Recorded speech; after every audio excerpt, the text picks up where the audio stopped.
Bonjour et bienvenue dans cette vidéo. Aujourd'hui, on est au niveau du TP3. Je vous avais dit que quand on fera le TP3, il faudra qu'on représente le laboratoire qu'on doit utiliser parce qu'il y a pas mal de machines qu'on doit ajouter au laboratoire et il y a aussi des outils à installer pour pouvoir faire le TP. Donc, ici, on aura besoin de 4 machines. La machine Kali Linux, la machine Windows XP, la machine Windows 8 et la machine Metasploitable 2. Dans mon cas, je vais utiliser 4 machines, mais sur le TP, on aura besoin de 5 machines. Parce qu'il y aura la machine Metasploitable 2 et la machine M110. Toujours la machine M110. Si vous me suivez depuis le début, j'ai dit que je n'avais pas la machine M110, donc je l'ai remplacée par la machine Metasploitable 2. Donc, c'est cette machine-là qu'on va utiliser pour faire le TP3. Donc, il fera office de machine M110 et fera aussi office aussi de machine Metasploitable 2 pour la résolution des questions. Donc, pour ce TP, on va utiliser exclusivement la machine Kali 2018. Donc, parce qu'il y a l'ensemble des outils dont on aura besoin qui sont déjà installés. Donc, il y a aussi Armitage qui n'est pas présente au niveau des dernières versions de Kali.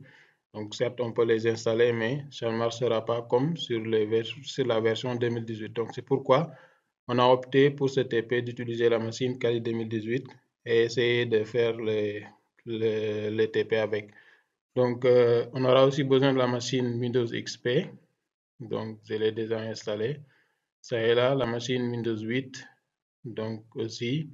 Donc, et la machine M110 et Metasploitable 2. Donc, c'est la machine que j'utilise depuis le début. Donc, il fera office de machine M110 et de machine Metasploitable 2 dans mon cas. Donc, je vais vous montrer comment on va y procéder. Donc, pour ceux qui n'ont pas la machine M110, vous pouvez toujours utiliser pour ce TP la machine Metasploitable 2. Donc, on va essayer de faire le TP avec. Vous allez voir que ça va marcher. Donc, ici, il y a pas mal d'outils à installer. Donc, au niveau de la machine, Windows XP, donc vous aurez besoin de Cain et Abel. Donc, l'ensemble de ces ressources se trouve au niveau du TP. Vous pouvez l'installer. Donc, pour l'installation, c'est facile. Vous allez juste prendre le fichier .exe et vous allez lancer. Ça va s'installer automatiquement. Nous avons aussi besoin de OneXMaker. Donc, c'est un outil qui va nous permettre, de prendre une application qui est légitime et de cacher un malware derrière pour pouvoir, l'envoyer à la cible et qui va l'exécuter. S'il l'exécute, automatiquement, on aura la main sur sa machine. Donc, c'est à ça que sert l'outil OneXMaker. Donc, on aura aussi besoin de la machine Windows 8. Donc, là aussi, on va installer OneXMaker, Cain et Abel, et je crois que c'est tout. Donc, c'est ces deux outils-là dont on aura besoin. Donc, on va essayer de faire le TP avec. Au fur et à mesure qu'on avance, on va essayer d'apporter d'autres outils dont on aura besoin pour ce TP. Donc, ne vous inquiétez pas, on va essayer de voir comment on va installer les outils petit à petit. Donc, pour ces deux outils-là, vous pouvez d'ores et déjà les installer. Donc, si vous allez au niveau des ressources des TP, donc vous aurez ces outils-là, il faut juste les lancer. Donc, au niveau de pour cet outil, si vous le lancez, ça veut dire OneXMaker, donc automatiquement, vous ne l'avez pas sur le bureau. Donc, il faut aller au niveau de vos applications, aller rechercher, envoyer un raccourci vers le bureau. Donc, comme ça, vous pourrez l'ouvrir et l'utiliser facilement. Donc, je crois qu'on a fait le tour. Donc, c'était ça un peu la présentation du laboratoire. Donc, la machine M110 qui est toujours là. Donc, c'est la machine Metasploitable en même temps pour ce TP. Donc, il faudra avoir les deux machines ou bien avoir au minimum la machine Metasploitable 2 qui va faire office de M110 et Metasploitable 2 en même temps. Donc, sans plus tarder, je crois qu'on peut commencer la correction. Donc, on continue. Donc, voici le TP. Donc ici, l'objectif de ce laboratoire est de permettre à l'étudiant de se familiariser avec certaines techniques et outils d'attaque tels que Hydra, Kine, OneXMaker, Metasploit, Builder, Armitage, OpenVAS, Z. Donc, on va voir l'ensemble de ces outils-là durant ce TP. Donc, comment les utiliser, comment les manipuler. Donc, ici, là, il nous montre la description, c'est-à-dire le réseau comment on doit connecter nos machines. Donc, tout ça, on en a déjà parlé. Donc, nous, par défaut, on avait donc expliqué depuis le début, donc au niveau de la présentation. Donc, on va utiliser le mode bridge pour connecter l'ensemble des machines sur le même réseau et sur la box Wi-Fi où est connectée notre machine physique. Donc ça, on ne va pas y revenir. Donc, c'est des choses qu'on a déjà faites. Donc, c'est bon. Maintenant, le travail demandé ici.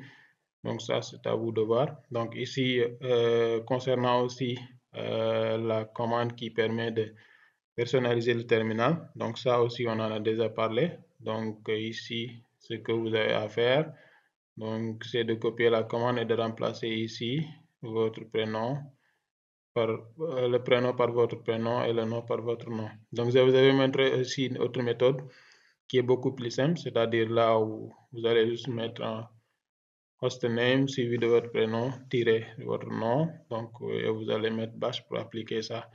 Donc, c'est une méthode qui est beaucoup plus simple parce que cette commande-là ne marche pas pour les dernières versions de Kali qui n'utilisent pas le bash, mais qui utilisent le ZSH donc, comme terminal. Donc, c'est bon. Donc, on peut passer à la première attaque. Donc, ici, on nous demande de faire une attaque à distance de mot de passe. Donc, on va utiliser Hydra GTK. Maintenant, pour mener une attaque par dictionnaire sur le service SSH de M123, donc c'est M110, c'est la même chose. Soit vous avez la même machine M110, soit vous avez la machine M123. Donc, c'est en utilisant root comme nom d'utilisateur et le dictionnaire DICO. Donc, c'est un dictionnaire aussi qui est fourni par le TP. Donc, on va voir ça comme mot de passe. Donc, on va arrêter l'exécution une fois que cela soit, une fois qu'on ait le résultat qu'on cherche. L'attaque. Donc, ici, au niveau de la machine M123, il vous a donné, c'est-à-dire le username. Donc, le username de la machine, il vous l'a donné. Donc, c'est root. Donc, comme j'utilise la machine Metasploitable 2 comme machine M123, donc ici, au niveau de root, au niveau de username, ça ne sera pas root, ça sera MSF admin pour moi. Donc, ça sera MSF admin parce que j'utilise la machine M100, la machine Metasploitable 2. Donc, ça sera MSF admin. Donc, et au niveau du DICO, on va aussi chercher s'il y a MSF admin là-dessus. Sinon, on va l'ajouter. Donc, comme ça, pour les besoins de test, quoi. Donc, comme j'ai pas la machine M123, donc j'utilise la machine Metasploitable 2. Les identifiants ne sont pas les mêmes. Donc, je vais essayer de customiser pour pouvoir faire l'attaque et vous montrer comment ça marche. Bon, comment j'ai dit, donc, on va utiliser exclusivement la machine Kali 2018, mais il y a deux questions qui vont faire l'exception, c'est-à-dire la question numéro 1 où on parle de faire une attaque par brute force avec Hydra GTK. Donc, pour cette question, on va utiliser la machine Kali 2022. Donc, si vous avez aussi une autre version, les dernières versions de Kali, c'est bon. Donc, ici, pour cette question, et la question où on va parler aussi d'OpenVAS. Là aussi, on va utiliser la dernière version de Kali pour le faire. Mais pour le reste, on va utiliser la Kali 2018 pour pouvoir faire les tests. Donc, ici, je me mets au niveau de ma machine Kali 2022. Donc, ici, on demande de faire une attaque par brute force. Donc, avec Hydra en mode graphique. Donc, comme j'ai pas la machine M123, donc j'utilise toujours la machine M100 et la machine Metasploitable 2 qui a fait office de machine M123. Donc, ici, on nous demande de faire une attaque par brute force en utilisant comme username root. Donc, certainement, le username de la machine M123, c'est root. Et le mot de passe, on va le chercher sur un DICO, un dictionnaire qu'on nous a donné au niveau des ressources. Donc, ici, voici le dictionnaire. Mais comme moi, je n'ai pas la machine M123, donc mon username sera MSF admin. Donc, le username de la machine M123, c'est MSF admin. Donc, son mot de passe aussi, c'est MSF admin. Donc, qu'est-ce que je vais faire d'abord? Donc, je vais rechercher MSF admin sur le dictionnaire. Est-ce que MSF admin existe sur le dictionnaire? Si ça ne se trouve pas sur le dictionnaire, on va l'ajouter. Donc, ici, il n'y a pas de MSF admin. Donc, je vais l'ajouter ici. Je l'ai déjà fait ici. Donc, j'ajoute MSF admin pour pouvoir avoir un résultat correct au niveau du test, quoi. Donc, comme je n'ai pas la machine M123, donc je vais enregistrer ici et fermer. Donc, je vais aller ici au niveau des outils et je vais rechercher Hydra en mode graphique. Donc, je vais mettre ici Hydra. Ici, donc, et là, il me donne l'ensemble des résultats qui sont liés à Hydra. Donc, je vais utiliser Hydra Graphical. Je clique. Donc, et ça s'ouvre. Donc, ce que je vais faire, donc ici, ce qu'on va faire, on va mettre la target, c'est-à-dire la cible. Le récipient de la machine M123, qui est ma machine Metasploitable 2. Donc, c'était 192.168.118. On en a discuté tout à l'heure. Donc, ici, le protocole. Donc, qu'est-ce que je veux brute forcer? Quel protocole? Donc, ici, si vous développez ici, vous allez voir qu'il y a énormément de protocoles ici. Et moi, ce qui m'intéresse, c'est le protocole SSH. Donc, je vais aller chercher SSH tout en bas et je vais cocher ça.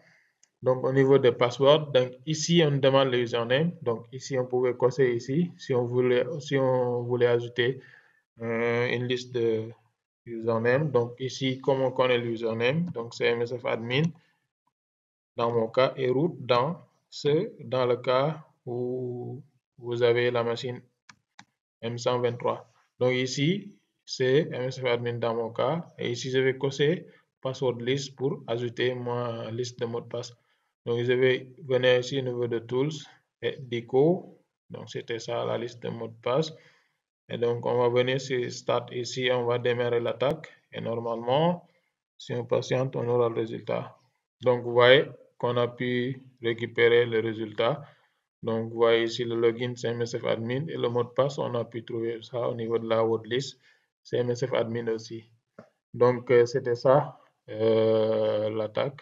Donc, ça, c'est une attaque par brute force. Donc, c'est une attaque qui nous permet donc de tester une combinaison de l'username et de mot de passe afin de trouver la bonne combinaison pour pouvoir accéder à une machine cible.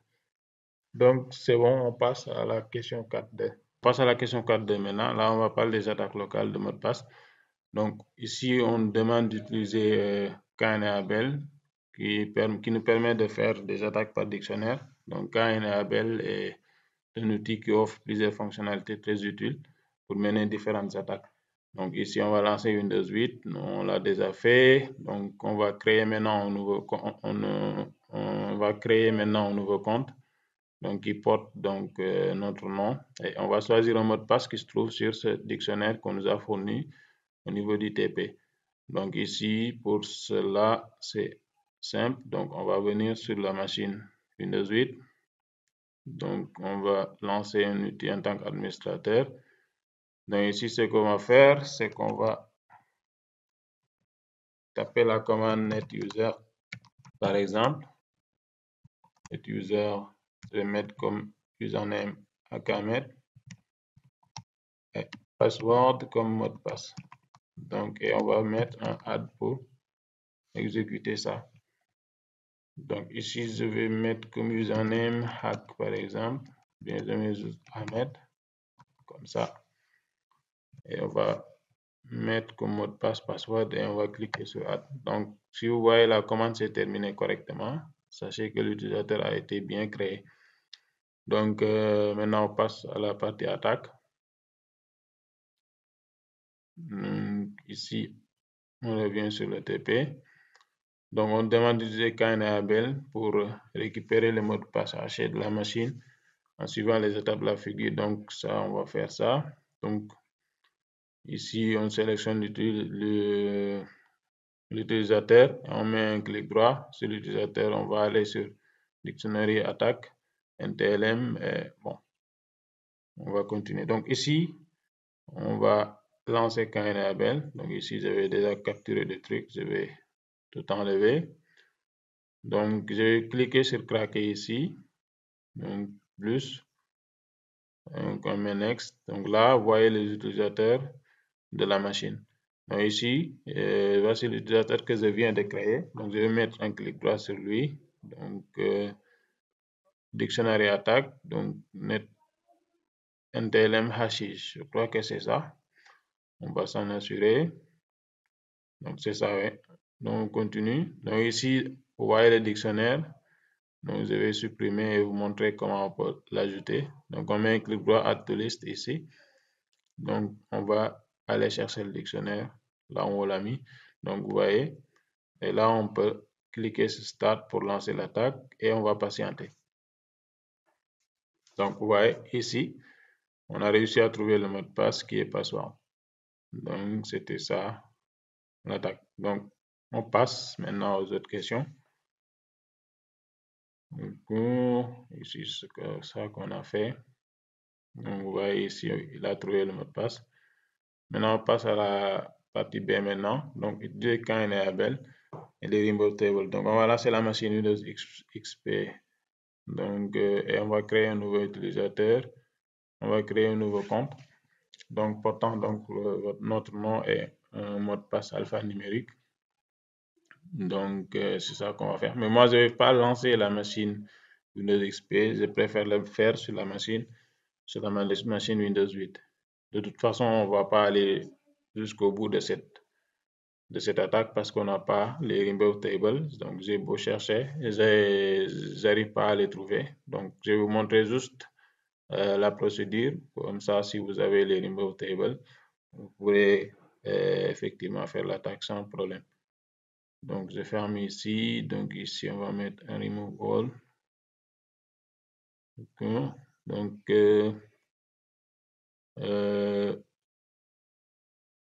on va d'abord créer un nouveau compte. Donc, c'est ça qu'on nous demande. Ici, je vais rappeler la commande. Et je vais changer ici.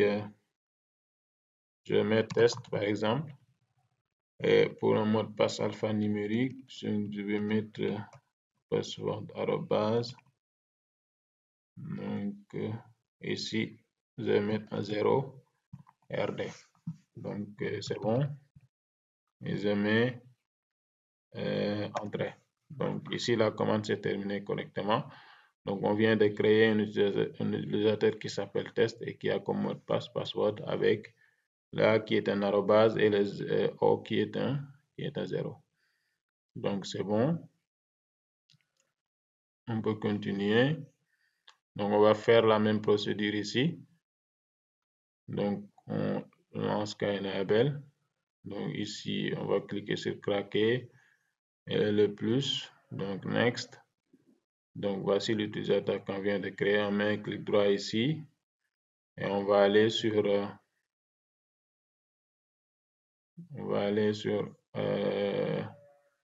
cryptanalyse attaque et LMHis et Rainbow Table.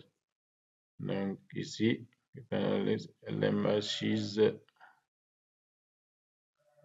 Donc, ici, LMHis et Rainbow Table of crack.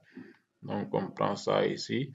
Donc, ici, si vous avez les Rainbow Table de Windows XP, donc vous allez les ajouter ici, aller les chercher. Vous allez cliquer ici pour aller les chercher au niveau de votre machine.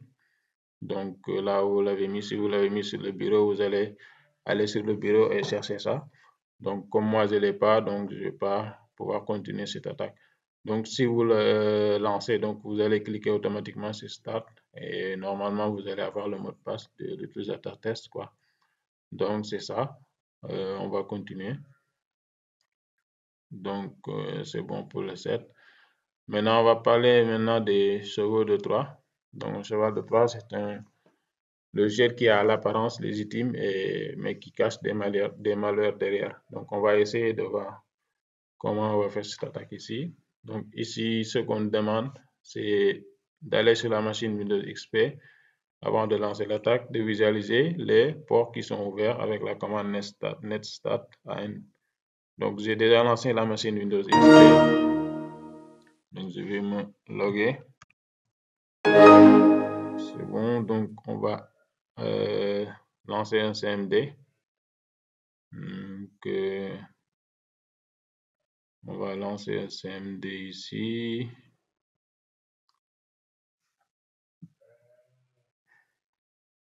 Donc, ce qu'on demande, c'est de visualiser les ports qui sont ouverts. Donc, on va mettre netstat ici, -an. Donc, ici, vous voyez, on a ici les ports qui sont ouverts. On a le port 135, le port 445. C'est pour le SMB. Donc, on a aussi d'autres ports qui sont ouverts, le port 139, le port 440, etc., etc. Maintenant, on passe. Maintenant, on va utiliser l'outil OneFileExeMaker. Donc, c'est un outil qui est aussi présent au niveau des ressources. Donc, vous allez juste prendre cet outil et l'installer sur la machine Windows XP. Donc, on va emballer maintenant le fichier tiny.exe dans le jeu Graffiti. Donc, pour cela, on va aller le faire. Donc, on lance le OneExeMaker. Donc, ici. Donc, on va cliquer ici Add to File pour ajouter le fichier. Donc, on va ajouter le fichier tiny.exe et Graffiti. Donc, comme ça, Graffiti, c'est un jeu, mais tiny.exe est un programme qui est malveillant, on peut dire. Donc, on va prendre ce programme malveillant, on va le mettre sur le jeu Graffiti, de telle sorte que si l'utilisateur exécute le programme qui va résulter de ce mélange de programmes, donc il aura son jeu qui sera ouvert, mais à côté, il y aura aussi un programme malveillant qui va tourner derrière, donc qui va ouvrir d'autres ports, et ces ports-là vont permettre à un utilisateur ou bien à un pirate, par exemple, de prendre le contrôle de ce PC. Donc, c'est ça l'objectif des chevaux de Troie. Donc, ici, on va cliquer sur le logiciel.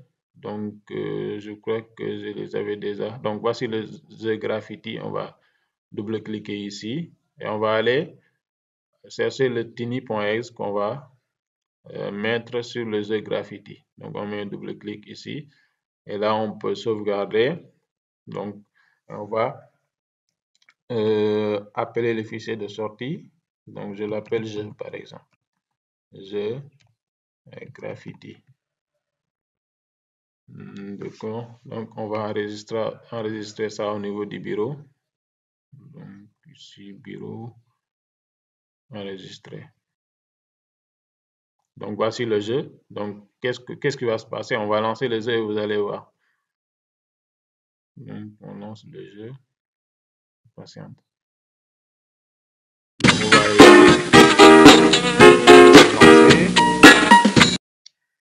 D'accord. Donc, ici, ce qu'on va faire, c'est qu'on va aller sur la machine Kali maintenant. On va essayer de se connecter sur la machine. Donc, avant ça, on va vérifier à nouveau les ports qui sont ouverts sur la machine Windows XP. Donc, vous allez voir qu'il y a d'autres ports qui sont ouverts. Donc, ici, -cls, donc on rappelle la commande netstat -an. Donc, ici, vous voyez, si vous regardez bien, vous avez un port 7777 qui est ouvert ici. Donc, on va essayer à partir de ce port de se connecter sur la machine Windows XP, la machine attaquante qui est la machine Kali. Donc, on va le faire ici. Donc, on va se loguer, root et tout. Donc, on patiente. Bon, d'abord, on va aller chercher l'IP de la machine Windows XP. On va en avoir besoin. Donc, on met un IP config ici. Donc, c'est 192.168.1.114. Donc, c'est cet IP-là qui va nous permettre de nous connecter sur la machine Windows XP, avoir un shell à distance grâce au jeu Graffiti qui est lancé et qui a en même temps lancé un tiny.exe qui a ouvert un port qui est un peu bizarre, qui est le 77. Et grâce à ce port, on va pouvoir contrôler la machine Windows XP à distance. Donc c'est bon. Donc là, on peut lancer un terminal.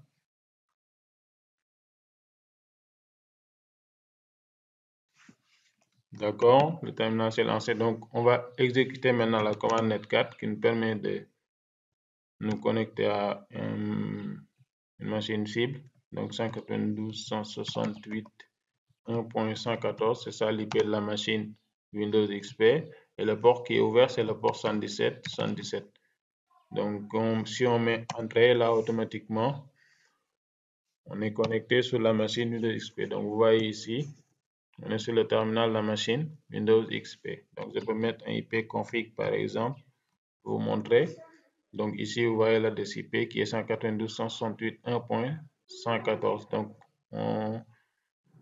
on est arrivé à se connecter grâce au jeu Graffiti qui est lancé et qui a lancé un serveur de 3 qui nous a ouvert la voie. Donc c'est ça quoi. Donc c'est bon. Donc, ici on peut taper quelques commandes, par exemple wamai, pour voir avec quel privilège je suis arrivé sur le système. Donc il nous dit une commande. La commande n'est pas reconnue. Donc pourquoi ça? Donc je vais taper la commande wamai ici. Ah bon? C'est une commande qui n'est pas prise en compte avec sur Windows XP. Donc c'est bon. Donc on peut lister par exemple. Par exemple, je peux me déplacer sur le bureau et lister le contenu du bureau. Donc CD, ici je peux dire CD. Donc ici on passe maintenant à la question 6, à la question F du moins, reprendre l'expérience précédente en utilisant maintenant le serveur de 3 HTTP RAD server, donc disponible sur le site. D'accord, c'est disponible au niveau des ressources, donc permettant de lancer un serveur web sur la machine cible via lequel vous pouvez contrôler la cible. Donc prendre, d'accord, c'est ça quoi. Donc on va lancer l'outil. Donc on va arrêter ça au niveau du gestionnaire de tâches. Fin de tâche.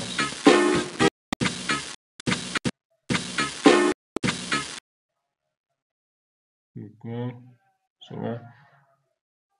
Maintenant, on va lancer l'outil. Donc, je l'ai déjà ici. Donc, vous avez tous ces outils-là au niveau des ressources.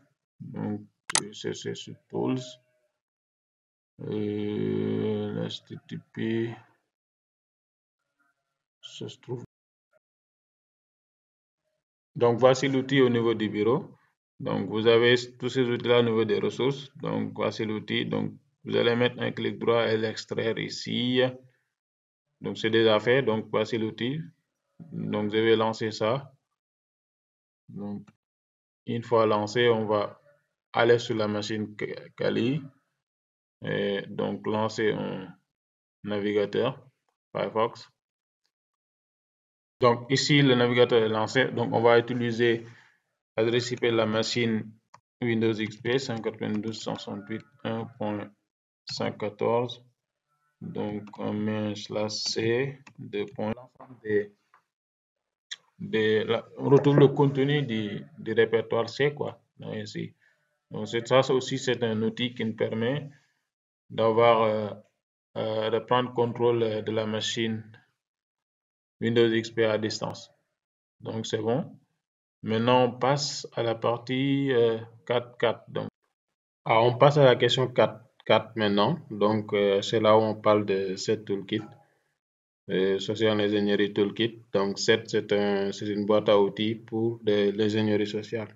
Donc, l'ingénierie sociale, c'est juste une manipulation psychologique à des fins d'escroquerie, quoi.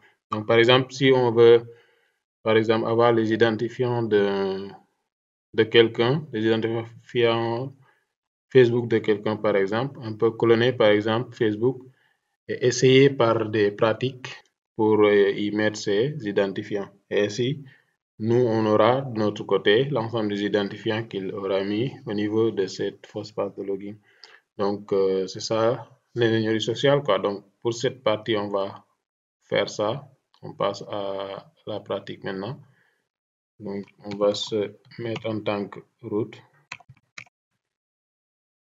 Donc ici, on va lancer l'outil, on met juste set, on met set toolkit ici, en ligne de commande, on met entrée. Donc ici, ce qu'on va faire, c'est qu'on va essayer de récupérer des identifiants d'un compte Gmail, par exemple, de quelqu'un. C'est ça qu'on va essayer de faire au niveau de cette partie. Donc, on va prendre l'option 1, Social Engineering Attacks. Maintenant, on va prendre l'option 2, Web Site Attack Vectors. Ensuite, on prend l'option 3, donc Credentials et Harvester Attack Method. Et là, on va prendre l'option 1, par exemple, pour utiliser des templates qui existent déjà. Donc ici, on va laisser l'adresse IP de notre carte qui est en mode NAT.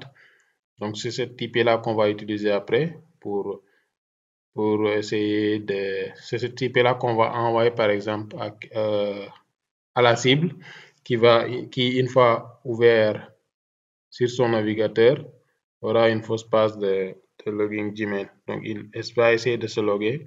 En même temps, nous de notre côté, on va récupérer ces identifiants. Donc si vous êtes aussi sur votre box Wi-Fi, donc vous allez avoir une adresse IP ici sur qui sera sur votre box quoi. Donc vous allez utiliser cette même adresse IP là. Nous on met entrée. Donc là ici on va utiliser la fausse passe de Google. On va utiliser la fausse passe de Google. Donc on met 2 et on met OK. Maintenant qu'est-ce qui se passe? Donc l'attaque s'est lancée. On va maintenant ouvrir un navigateur. Par exemple, on va se mettre en tant que victime là. On va essayer de se mettre à la place de la victime. Mais si vous voulez, par exemple, les identifiants de quelqu'un, il suffit juste de l'envoyer, par exemple, à l'adresse IP, et il va essayer d'ouvrir ça. S'il ouvre ça, il va tomber sur une fausse passe de login Gmail. Donc, il va y mettre ses identifiants. Et ici, au niveau du terminal, on va récupérer ces identifiants.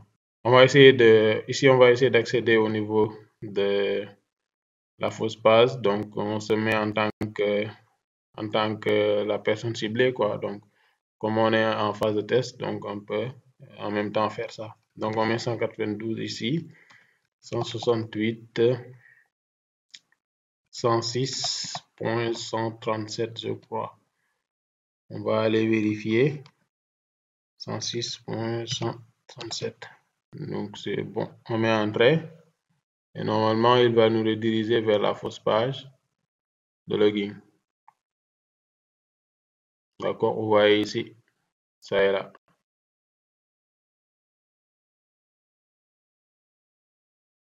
Vous voyez, on a une fausse page de login qui ressemble aux pages de login de Gmail. Donc ici, qu'est-ce qui va se passer si on essaye de se loguer? Donc pour accéder à nos mails par exemple, on va utiliser un email qui n'existe pas. Donc on va mettre test,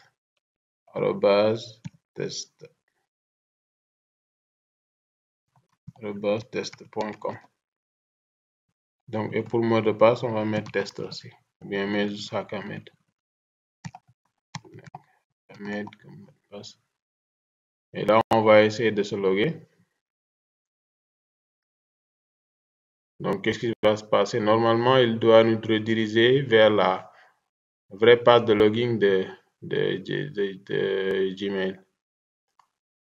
Donc, de notre côté, vous voyez, il nous a redirigé vers la vraie page. Donc, on peut cliquer ici pour se connecter. Maintenant, on va aller au niveau de là où on avait lancé l'attaque. Donc, on va récupérer les identifiants là-bas en clair. Donc, vous voyez ici, on a pu récupérer les identifiants de la cible, quoi. Donc, test.com et là comme mot de passe Hakamed. Donc, vous voyez que c'est une méthode qui est beaucoup utilisée, donc l'ingénierie sociale. Donc, moi, je me dis souvent que les plateformes telles que Facebook et Gmail sont assez sécurisées, de telle sorte qu'on ne peut pas y lancer certaines attaques, par exemple des attaques comme des attaques par brute force, par exemple, ne marcheront jamais sur des plateformes comme ça. Donc, Moi, je me dis souvent que le seul moyen pour récupérer les identifiants de quelqu'un, c'est de passer par l'ingénierie sociale. Donc, ce sont ces trucs-là qui font que la plupart du temps, les attaquants puissent avoir vos identifiants. Donc, il faudra faire très attention aux liens que vous utilisez. Donc, souvent, ce sont des liens qui sont des liens de phishing, quoi. Donc, si vous cliquez sur certains liens sur le web, donc vous pouvez vous faire facilement pirater par votre compte. Donc, il faut tout le temps essayer d'éviter ça. Donc, on passe à la question suivante. Bon, on passe maintenant à la question 4.5 qui parle de Metasploit. Donc, pour lancer ça, on va d'abord démarrer le service PostgreSQL. Donc, on va lancer ça. Donc, service de PostgreSQL start, par exemple. Donc, ici, on va lancer d'abord ça. Et on va lancer Metasploit avec la commande msf console. D'accord. On va créer ensuite un workspace avec workspace-a tp3. On va commencer à faire nos manipulations. Donc, on va patienter un peu. D'accord. Donc, Metasploit c'est lancé. Donc, on va mettre workspace-a, donc tp3. Donc, créer un workspace pour ce TP. Donc, ensuite, on va utiliser maintenant ce workspace avec la commande workspace tp3. Donc, c'est bon maintenant. Donc, ce qu'on va faire, ce qu'on nous demande de faire, c'est qu'on va scanner la machine Meta. Donc ce qu'on va faire, c'est qu'on va scanner la machine Metasploitable 2 en utilisant la commande dbnmap. Donc, comme on est au niveau de Metasploit, donc on ne peut pas utiliser nmap directement. Donc, on va utiliser la commande dbnmap qui va remplacer nmap. Donc, -s, donc pour voir les versions des services SB, donc SB pour voir les versions des services qui tournent sur la machine Metasploitable 2. Donc c'est ça qu'on va faire ici. Donc on met un db nmap ici, -sb, suivi de l'adresse IP de la machine Metasploitable 2. Donc l'IP c'est 1.131, donc 192.168, 1.131. Donc on lance et on patiente. Donc, vous voyez ici, on a l'ensemble des services qui se trouvent sur la machine Metasploitable 2 et la version ici. Donc, ici, on a un service FTP avec la version 2.3.4, SMTP, le HTTP avec 2.2, Apache avec 2.2.8, le SMB, etc. Donc, ici, on peut mettre la commande services pour voir les services. Donc, si on met la commande services, donc comme on est au niveau du workspace, donc automatiquement, on a le résultat des services qui a été trouvé grâce à Nmap. Donc, ici, ce qu'on peut remarquer, c'est qu'on voit le service FTP qui a comme version VSFTPD 2.3.4. Donc, on peut chercher une vulnérabilité pour ce service. Donc, c'est ce qu'on va faire. Donc, pour cela, on va mettre un tierce ici. Donc, suivi de VSFTPD 2.3.4 pour rechercher une vulnérabilité pour ce service et pouvoir l'exploiter. Donc, ici, on arrive à trouver une vulnérabilité ici. Donc, c'est cette vulnérabilité-là qu'on va utiliser pour exploiter ce service qui est vulnérable, qui est le service VSFTPD. Donc, pour utiliser cet exploit, c'est simple. Donc, on va mettre un use suivi de l'exploit. Donc, on va copier l'exploit ici et on va le coller. Donc, on met entrée. Maintenant, ici, cet exploit, je peux dire que c'est un exploit qui est très facile à exploiter. Donc, on met info pour voir l'information. Donc, vous voyez la description de l'exploit. Donc, ici, on peut voir les options. On peut mettre aussi la commande option, par exemple, pour voir les options que prend l'exploit. Donc, on voit que ça prend que les hosts. Donc, si on met les hosts, automatiquement, on peut passer à l'exploit. Donc, ici, on va mettre cet error.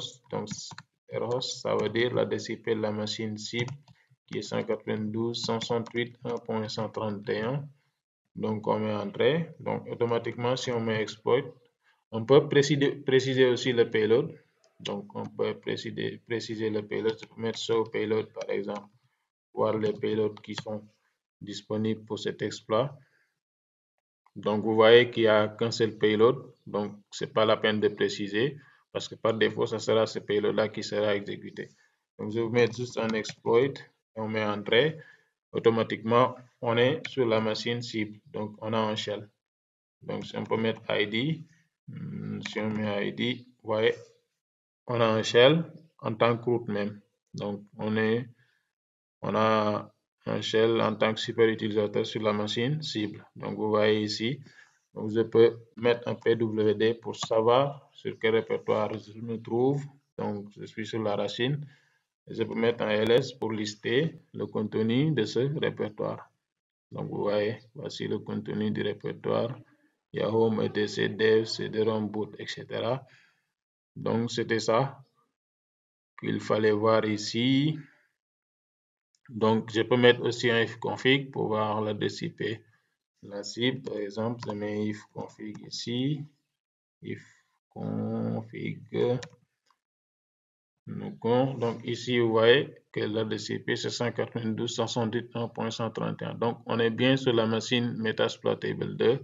Parce que ici, vous voyez la DCP, c'est 192.168.1.131. Donc, c'était ça qu'il fallait voir ici. Donc, on continue. Maintenant, on passe à la question 4.6. Metasploit Hermitage. Donc, on peut dire que Hermitage, c'est juste Metasploit en mode graphique, quoi. Donc, on va voir ça. Donc, pour lancer l'outil, c'est simple. Donc, on vient ici. Donc, on va d'abord démarrer le service PostgreSQL. On l'a déjà fait, mais on va le faire. Sur PostgreSQL. Donc, je vais mettre un restart ici pour le démarrer. Et on va initialiser sur la base de données de Metasploit, donc msfdb, donc init, on met entrée. Donc là, c'est bon. Maintenant, on peut lancer l'outil. On met juste Hermitage en ligne de commande, on met entrée. D'accord, ici, on clique sur Connect. Oui. Donc, on patiente un peu, on va attendre que Hermitage se lance. Donc, comment ça se lance? Donc là, c'est bon.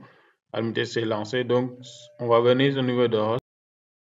Donc, on va venir ici, on va cliquer sur host. Donc, nmap. Donc, kick scan. On clique ici, on met l'adresse du réseau 192.168.1.0/24. On met OK. Et là, on va attendre qu'il nous trouve les machines connectées sur la box. Donc, ici, on les a. Donc, on va essayer on va supprimer les machines qui ne nous intéressent pas. Par exemple, 1.147, je crois que c'est l'IP de ma machine physique. Donc, je vais enlever ça. Donc, on va mettre IP 1.114, donc ça nous intéresse. Et la machine, l'IP de la machine Metasploitable 2, 1.131. Donc ici, la machine Metasploitable 2 va représenter la machine M123 et la machine Metasploitable 2 en même temps. Donc, je n'ai pas la machine M123, donc j'en ai déjà parlé au niveau de la première partie de cette vidéo. Donc, j'ai utilisé la machine Metasploitable 2 qui fera office en même temps, la machine M123. Donc, ici, ça aussi, je peux supprimer. On peut enlever cet autre. Et l'IP aussi de la box qui est 1.1. On va aussi supprimer ça. Donc, il reste la DCP de la machine Windows XP qui est 192.168.1.114 et la DCP de la machine Metasploitable 2 qui est 1.131. Donc, ici, c'est bon. Donc, maintenant, c'est bon, on continue. Donc, on va utiliser l'option Hail Mary Attack. Donc, c'est une attaque un peu aveugle, quoi. Ce qu'il va faire, c'est qu'il va tester l'ensemble des attaques possibles sur les autres trouvées. Donc, il va essayer d'utiliser la base de données de Metasploit du moins, et essayer de tester l'ensemble des attaques possibles pour essayer d'exploiter l'une des machines ou bien les deux machines. Donc, on va cliquer sur attaque ici, Hail Mary, donc on met oui et on patiente. Donc, vous voyez ici, il est en train de tester les exploits. Donc, pour voir est-ce qu'il y a un exploit qui va marcher. S'il y en a un, donc il va essayer de l'exploiter, de nous donner la main sur la machine cible, quoi. Donc, vous voyez, ici, on a réussi à exploiter la machine Metasploitable 2. Donc, vous voyez ici le signe qu'il a fait, ça veut dire que la machine est compromise. Donc, par contre, niveau de la machine Windows XP, j'ai pas réussi à avoir un exploit valide, donc j'ai pas de shell. Donc, c'est pas grave. Donc, de votre côté, vous pouvez tester et peut-être que vous aurez un shell. Donc, ici, c'est bon. Donc, voilà, ici, on a réussi à exploiter juste l'une des machines, quoi. Donc, ici, donc, pointez la souris sur la machine Metasploitable 2. Donc, cliquez sur le bouton droit. Donc, shell interact. Donc, pour avoir un shell. Donc, ici, on met un clic droit ici. Donc, ici, shell, on a 3 shells même. A pu détecter, quoi, l'OS de la machine cible, les OS des machines. Donc, ici, on va prendre le deuxième shell interact. On va essayer de voir si ce shell est beaucoup plus stable. Donc, vous voyez ici, on arrive à lister. Donc, si je mets if config pour afficher l'adresse IP de la cible. Donc, ici, c'est bon. Vous voyez, on a l'adresse IP de la machine Metasploitable 2 qui est 192.168.1.133. Donc, vous voyez ici un peu, donc, c'est un peu différent de Metasploit. Donc, c'est pas différent, mais bon, ici, c'est beaucoup plus facile. Donc, parce qu'ici, vous n'avez pas besoin de comprendre s'il y a des services qui sont vulnérables et comment chercher les exploits. Donc, c'est lui qui fait tout ça. Donc, vous allez juste identifier l'autre et essayer de lancer un Hail Mary, c'est-à-dire une recherche d'attaque, une recherche d'exploit qui va être faite de manière, de manière automatique. Donc là, vous n'allez pas rester là, essayer par exemple de voir s'il y a un exploit pour le service pour le service FTP, bien HTTP, etc. Donc c'est lui qui fait tout ça. Donc ici, on est arrivé à avoir un shell sur la machine Metasploitable 2 sans problème. Donc je vais essayer de relancer l'attaque sur la machine Windows XP pour voir est-ce que je vais pas réussir maintenant à l'exploiter. Donc on va refaire ça pour voir. Donc on va juste sélectionner ici notre Windows XP. On va mettre un Hail Mary sur lui. Donc on relance l'attaque. Peut-être qu'on va avoir un exploit. Donc on patiente un peu. Voilà, bingo. Donc on a réussi à avoir un shell maintenant. Donc on a un shell maintenant sur la machine Windows XP. Donc, on a pu l'exploiter. Donc, tu vois ce signe, c'est que vous avez réussi, quoi. Donc, on va mettre un clic droit pour faire les autres, pour essayer de suivre la procédure. Donc, de ce qu'on nous demande de faire. D'abord, on va ouvrir, donc, on va aller sur la machine Interact. Donc, Meterpreter, donc, Explorer Log Keystore. Donc, d'accord, Explorer Log Keystore, après cliquer sur Launch. Donc, on va faire ça. Le cours, le keystore, donc, quand on clique sur Lance ici, donc ici, vous voyez, d'accord, on patiente, le keystore, donc c'est bon. Maintenant, qu'est-ce qu'on va faire? On va ouvrir un fichier Word sur la machine de XP, puis on va taper notre nom, notre prénom et nom dedans. Donc c'est bon quoi. Donc c'est ça qu'on va faire. Donc on vient ici sur la machine Windows XP. Donc on se log. Donc on va ouvrir ici un bloc-notes. Donc je vais mettre mon nom ici, exemple hack par exemple, et Ahmed comme nom.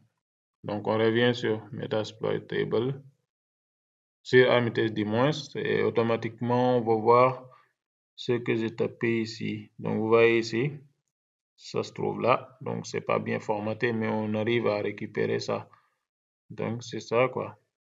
Donc ça nous permet de récupérer l'ensemble des trucs que l'utilisateur tape. Donc ça peut être très utile si l'utilisateur est en train de se connecter sur, par exemple, un site, par exemple. On peut récupérer par exemple ses identifiants grâce à ça. On va voir l'ensemble des trucs qu'il tape sur le clavier, quoi, ici. Donc c'est ça l'objectif. Donc ici on continue. Donc c'est ça, il a réussi à trouver ça ici. Donc on va utiliser Meterpreter donc pour récupérer le mot de passe haché de Windows XP. Donc pour cette partie, je crois pas, donc je vais essayer, mais on va essayer devant. Donc Meterpreter shell. Donc on va mettre un hashdump ici. Mais je n'avais pas réussi l'autre fois à avoir les dumps des trucs. Mais ici c'est bon, ça passe. Donc c'est bon, c'est bon. Donc ici on va mettre juste la commande hashdump pour récupérer l'ensemble des hash des utilisateurs connectés sur la machine. Donc des utilisateurs qui sont présents sur la machine. Donc ici on a un administrateur, on a hack, on a aussi d'autres utilisateurs qui sont des utilisateurs par défaut concernant Windows XP. Donc c'était ça qu'il fallait voir ici au niveau d'Armitage, je crois. Non, ça reste. Donc ici on peut utiliser Meterpreter donc pour faire migrer processus LSA donc .x lsas.x. Donc ça, je crois que on va essayer de faire ça. Pour cela, je peux juste mettre un migrate, par exemple, ou bien on affiche les processus avec PS. Donc on va voir l'ensemble des processus qui s'exécutent. Donc on va prendre maintenant le PID du processus. Donc c'est ça. On va aller sur le processus LSA, lsas.x, donc c'est là, le PID c'est 684. Donc on peut juste mettre migrate ici. Migrate 684. Donc pour faire migrer donc, notre shell vers ce processus donc qui sera beaucoup plus stable. Maintenant, on passe à la question 4.7. Donc là, on va parler de Metasploit MSF Venom. Donc MSF Venom est une combinaison de MSF Payload et MSF Encode. Donc regroupant ces deux outils dans une seule instance framework qui s'appelle MSF Venom. Donc qui a remplacé MSF Payload et MSF Encode le 8 juin 2015. Donc c'est un outil qui nous permet de générer des payloads et des charges malicieuses qui vont être utilisées pour faire des attaques et obtenir des reverse shells et des shells sur des systèmes distants. Donc c'est ça qu'on va faire ici. Donc on va créer un backdoor.exe. Donc on va créer un backdoor.exe et on va l'envoyer à la machine Windows 8. La machine Windows, une fois qu'il exécute le backdoor, donc on aura ce qu'on appelle un shell Meterpreter reverse TCP sur la machine Windows 8 grâce à la machine Kali. Donc on passe à la création du backdoor sur MSF Venom. Donc pour cela simple, on met juste MSF Venom, donc -p. On va spécifier le payload Windows Meterpreter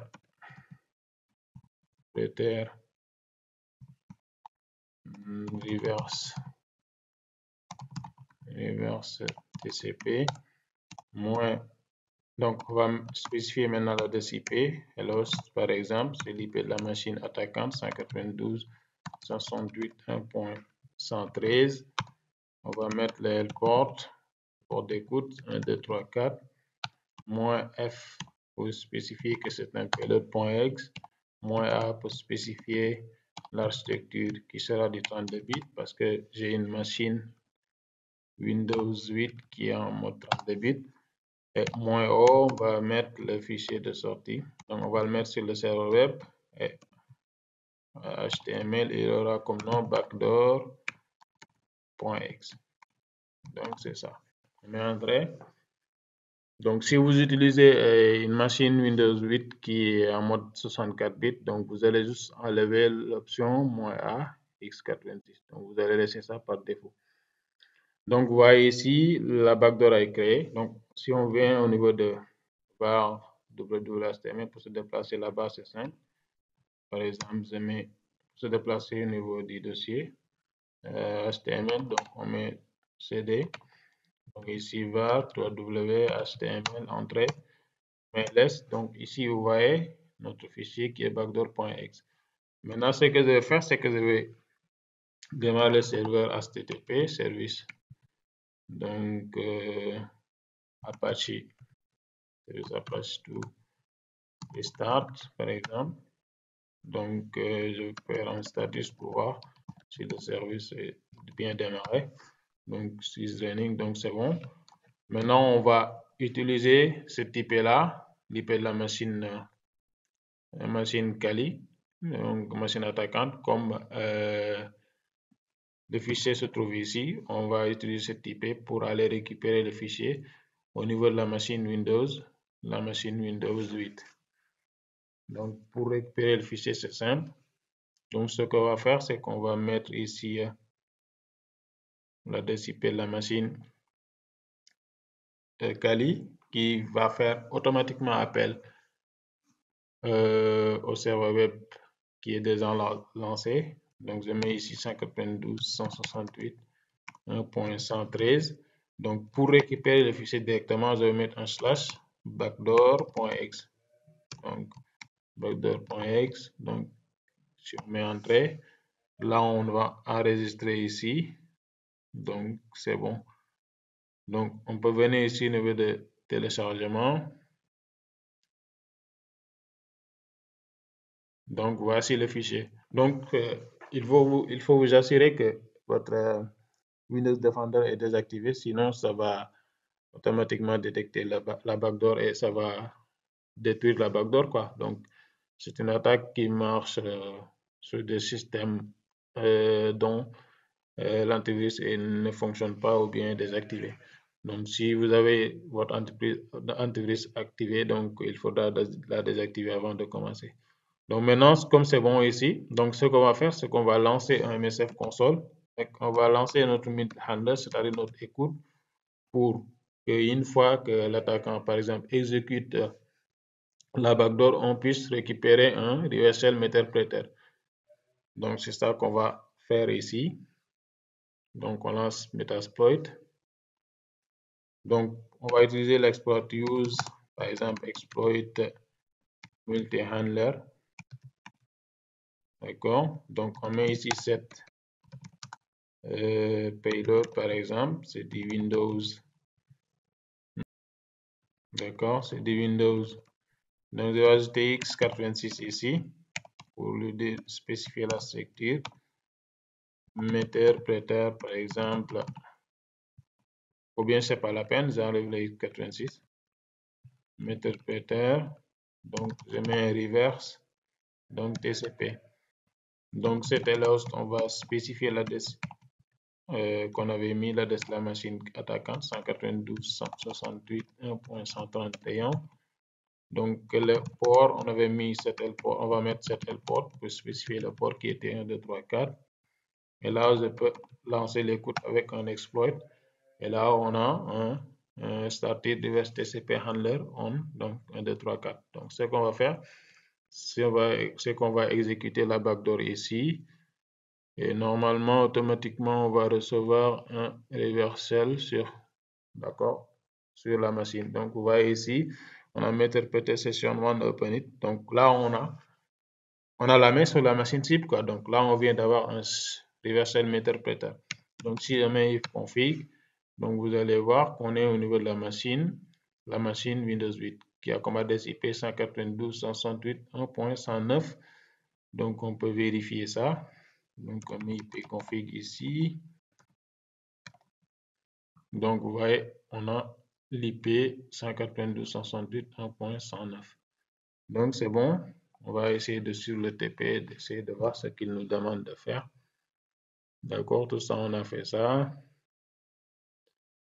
D'accord, donc à partir de maintenant, lancer un keylogger, donc via la commande keystart. Donc ça nous permet de voir l'ensemble des commandes que la cible va taper, quoi. L'ensemble des commandes ou bien de ce qu'il va saisir, quoi, ce que la cible va saisir. Donc on va mettre un keyscan start, je crois que c'est comme ça encore. D'accord. Keyscan start. Donc on met entrée. Donc on va aller sur la cible, on va ouvrir un bloc-notes. On met clic droit ici, nouveau document texte. L'appel test, j'ouvre. Je suis par exemple pentester. Je suis un pentester. Donc on revient sur la cible. Donc on va maintenant faire un case scan dump pour dumper. Et donc là, vous voyez ce qu'on a tapé. Donc d'abord, on a créé un fichier qui s'appelle, je voulais écrire test ici, mais je me suis trompé. Donc je suis par exemple ici, vous voyez. Donc les espaces, il remplace ça par ça. Donc pentester. Donc vous voyez qu'il arrive à récupérer l'ensemble des trucs tapés sur la cible. Donc c'est bon. Maintenant, à partir de Meterpreter, donc on va prendre une capture d'écran de la machine Windows 8, donc avec la commande screenshot. Donc on va faire ça. Pour cela, on met juste screenshot, entrée. Donc vous voyez ici qu'il a pu récupérer ça. Donc je vais copier ça et lancer ça. Donc ici, vous voyez, si on met la commande screenshot, donc directement il récupère ça. Donc on copie. Donc on va ouvrir ça sur le navigateur. Ça sera beaucoup plus simple. Donc je mets entrée, je mets coller. Donc vous voyez ici, on a pu récupérer l'image. Donc on a capturé le bureau de la cible, quoi. Donc vous voyez, c'était ça qui était ouvert au niveau de la cible. Un document texte, un CMD, et on est au niveau du bureau. Donc c'était ça. C'est bon. Et là, je crois que c'est bon. Donc c'est là où se termine la partie MSF Venom. Donc on a fait un peu le tour sur les Metasploit. On a vu Hermitage, on a vu Metasploit lui-même, on a vu MSF Venom. Donc je crois que c'est bon. On peut passer à la question 4.8.